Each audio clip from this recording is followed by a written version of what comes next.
Alright, so tonight's vid is on one of those buzzwords I mentioned. I mentioned buzzwords back in my politics and labels video, and this is another one. The word is terrorism. And when you think of terrorism, you probably think of Al Qaeda or Taliban or 9/11, any sort of those things. But terrorism has been around for centuries. Let me read you dictionary.com's definition of terrorism: the use of violence and threats to intimidate or coerce, especially for political purposes. Um, that includes a number of things. It's not just people strapping bombs to themselves and blowing themselves up in markets or crashing planes into buildings. I mean, it includes guerrilla tactics. It includes all sorts of different stuff. Um, I mean, basically, you know, dropping the atom bomb on Japan, that was terrorism. Because what it was showing an undeniable show of force to scare the hell out of the Japanese and get them to surrender so we wouldn't have to invade the mainland. In fact, the United States is one of the biggest proponents of terrorism in history.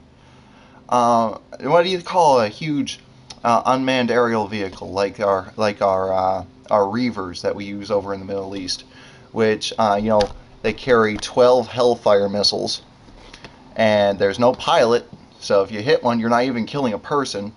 It's pretty much just you know drone death flying around in the sky. If that's not fear tactics, I don't know what is. Guerrilla warfare. The United States was founded using guerrilla warfare. That's what the colonists were using, was guerrilla warfare.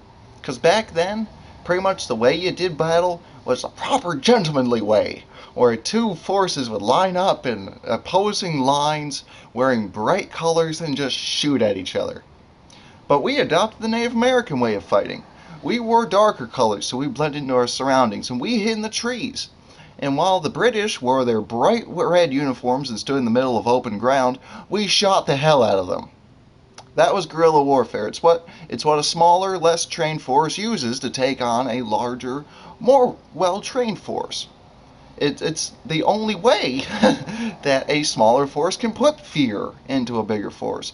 Pretty much any element of warfare has some method of fear behind it, because if you're in the military, they train you in the psychology of warfare as well as the physical training. It's just what you do. You don't pass up a weapon like, in this instance, fear, if you're fighting for what you believe in. In my opinion, the only thing you should pull yourself short of is collateral damage. If you're fighting for a just cause, you're not going to stop yourself short of using fear as a weapon if it could win the day. I mean, think about it. Think about how would it have made sense to stop some sort of project from taking out the Nazis during World War II? Oh, that's a despicable act. That's terrorism. We can't use that against Hitler.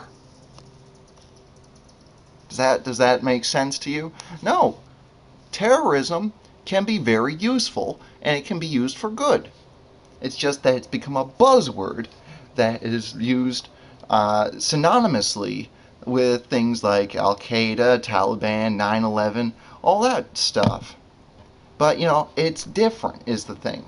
This is another example of when a buzzword can be used for many, many, many other things than what it's actually associated with.